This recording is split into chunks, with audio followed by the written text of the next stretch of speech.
બધાએ કોશિશ કરી અને રાધા આજે પાછળથી તો ઊભી થઈ ગઈ હતી, પણ આગળ એક પગમાં જે પ્રોબ્લેમ છે આની મેલનામાં, એટલે અધ્વચારે અટકી ગઈ. પછી મેં ટેકો આપ્યો, એટલે હવે 15-20 મિનિટથી આમનામ ઊભી છે. એટલે ડગલા માંડે છે ધીરે ધીરે હાલે છે. એટલે બહુ સારામાં સારું થયું, ભગવાનની કૃપા થઈ અને આપણી મહેનત સફળ થઈ કહેવાય. ને અંદર છે ને વરસાદનું વાતાવરણ છે, ફૂલ અટાણે ગરમી છે, પવન જરાય નથી, એટલે આપણે પંખો બાંધવાનો છે. ને આ છે ને મગોટાની ઓલી ભૂકી હોય ને એની બાચકાને બધું ભરી દીધું, ને પડે ને એટલે એને લાગે નહીં, બહુ હાલતી તો નથી. હજી રાધા આપણી એમને ઊભી છે, તો આપણે પગ એક દુખે છે એની ગરમ પાણીથી માલિશ કરીએ જરાક. એની જગા અહીં હતી ને ધીરે ધીરે ડગલા ભરતી ભરતી અહીં પૂગી ગઈ. આજ તો ખાધું હે ને કાં હારી પેટ થોડું ખાઈ ખાધું હતું ગરમ પાણી ના બેગ આમ પગમાં નથી ગયું. એટલે આજે મેરે ઊભી છે એટલે એટલું બહુ સારા મારી રિકવરી કહેવાય.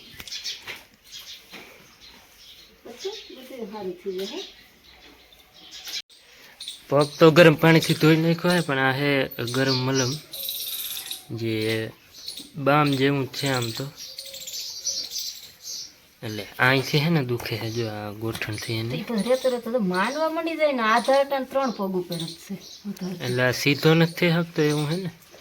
આ ખરવા આવ્યો ને એમાં બિસાડા ઢોર હેરાન થઈ ગયા હતા. આ ખરવાને લીધે જા સોલાઈ ગયું. પછી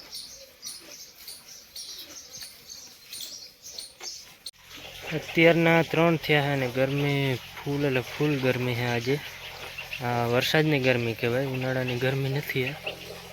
એટલે મોટર ચાલુ કરવા આવ્યો હતો, એમાં હતું ટાંકા ખાલી થઈ ગયા આપણા ઘરના.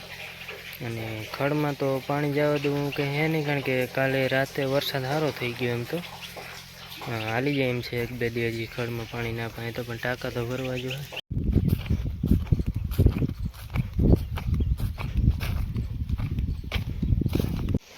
એટલું હળગાવાનું હતું મારે, પણ ના હરગું. લીલું હતું, એમાંય પાછો વરસાદ થઈ ગયો હતો કાલે. હવે પછી વરાપ થાય તો હરગાવશું બાકી ઉકરડામાં. આમાં થોડાકમાં તો માંડવી વાવી દીધી આપણે, વવાઈ ગઈ ત્યાં સારું થયું. હવે વરસાદ થાય તો કંઈ ટેન્શન નથી. રાતે તો જો અત્યારે અહીં બેઠી છે, બપોર વચારે ઊભી થઈ ગઈ ને એટલે કલાક એક ઊભી રહી, માલિશ આપણે કરી લીધી ને પાછી અહીંયા આવીને પડી ગઈ. હજી બેહાતું નથી પોતાની રીતે, એટલે પડી જવાનું બે વગર એમાં. એટલે જો અત્યારે અહીં બેઠી છે, ખડ બળને નાખ્યું છે ને કંઈક ધરાર ખવડાવવું પડે, અને કંઈક માંડવી કે સૂકો ચારો હોય ને તો પોતાની રીતે ખાઈ લઈ. જો હજી ખડમાં આપણે પાણી જાય છે ને ભાઈ, ટાંકા ભરે ઉપર. ને થોડું આડાવરું કામ આમાં હાલતું હોય, કારણ કે ઓલા ઘરે તો ઠીક પાણી હવે ક્યાંય પડે એવું છે નહીં, બધા સ્લેબ છે. ને નકર અહીં છે ને ક્યાંક પતરા જૂના થઈ ગયા, એટલે એ ક્યાંક તૂટી ગયા હોય, લોઢિયામાં જઈ ગયા હોય, ત્યાં તડ પડી ગઈ હોય, ત્યાં સિમેન્ટ નાખવી પડે. ને નરિયા કોઈક ફૂટલા હોય તો બદલાવાના. ને આ મકાનમાં એવું ચાલુ હોય, કારણ કે હજી આપણે હેઠે સામાન ભર્યો હાવ ખાલી તો નથી, એટલે પપ્પા એ વ્હાઇટ સિમેન્ટને બધું નાખતા હતા. અત્યારે ખડ વાટવા આવ્યા હતા, એમાં તડકો નથી એટલે જેમ ઝપટ વધાઈ ગયો. હવે ચાલુ અમારું આ જ કામ છે. એટલે વરસાદ થઈ ગયો ને એટલે આજે ગાડવા રાખી ચોખ્ખી કરવી પડે. હજી બરું ઉગ્યું નથી, બરું ઉગી પડશે એટલે તો તરત ટ્રેક્ટર ભરાઈ જાય. ટ્રેક્ટર લઈને જ આવીએ એટલે 2-3 દી ઉપાદી નહીં, કારણ કે આમ ગારો થઈ જાય, ગારામાં ખોટા માંદડા મારવાની. ટ્રેક્ટર એક ભરાઈ જાય. અત્યારે જો એક ભરાઈ જાય, ખડબડ વઢાઈ ગયું ને નીકળી ગયા પાછા ઘરે.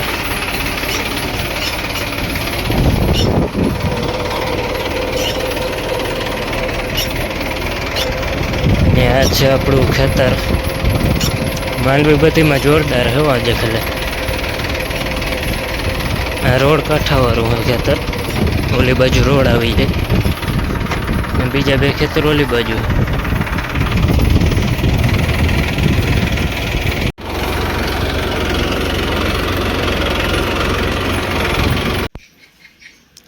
રાધા જ બપોરે હે ને વहाँ બેઠી હતી ને અમે ઊભી કરવા આવ્યા હતા કે ઘડીક ઊભી કરીએ તો હું પગ મોકરા થાય.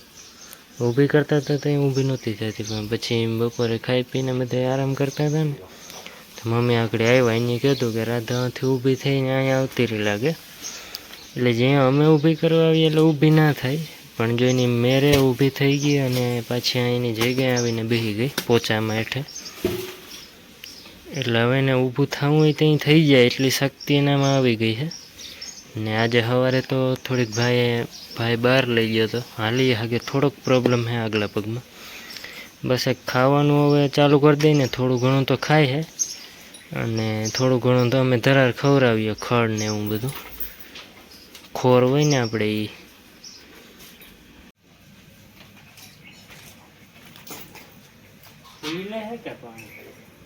કદાચ પી લે તો પી લે હો, એમ તો એકવાર પાયું હતું.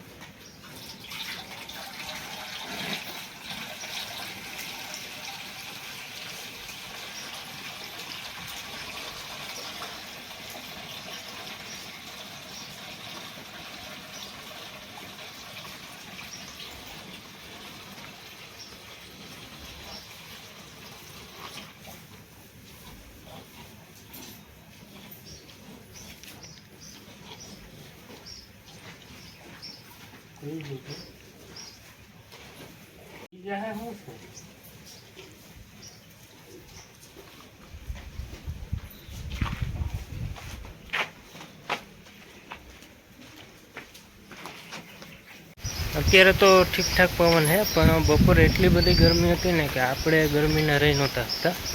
એટલે એક તો આપણી બીમાર, એટલે એના માટે પંખો ફિટિંગ કર્યો છે અમે આજે અત્યારે હાલે. એટલે હું માખી ઓછી હેરાન કરે એને. એમ તો અત્યારે પવન ચાલુ થયો છે ધીરો ધીરો, એટલે બારીથી આવે ને પંખો ચડાવ્યો છે એટલે નીચે પવન આવે, જે એની રીતે પડખા ફરી જાય છે, ઊભી થઈ જાય. અમે ઊભી કરવા આવીએ ને તે નથી થતી ઊભી, કંઈ વાંધો નહીં, પોતાની રીતે ઊભી થઈ ગઈ, બહુ સારામાં સારું કહેવાય. અને રાતે પંખો ચાલુ જ રહે નોન સ્ટોપ, એટલે રાતે ઠંડી મજા આવશે. હવે જરાક મારે ને મમ્મીને જવું છે ઓલા રૂ આપડવા, તો ઝાડવામાં ઓલું રૂ આવે આમ ગલકા જેવું હોય, એની અંદર ફૂલ એટલે રૂ નીકળે. આપણે એના ઓશેકા બનાવવા થાય, આપણી વાવે જ છે.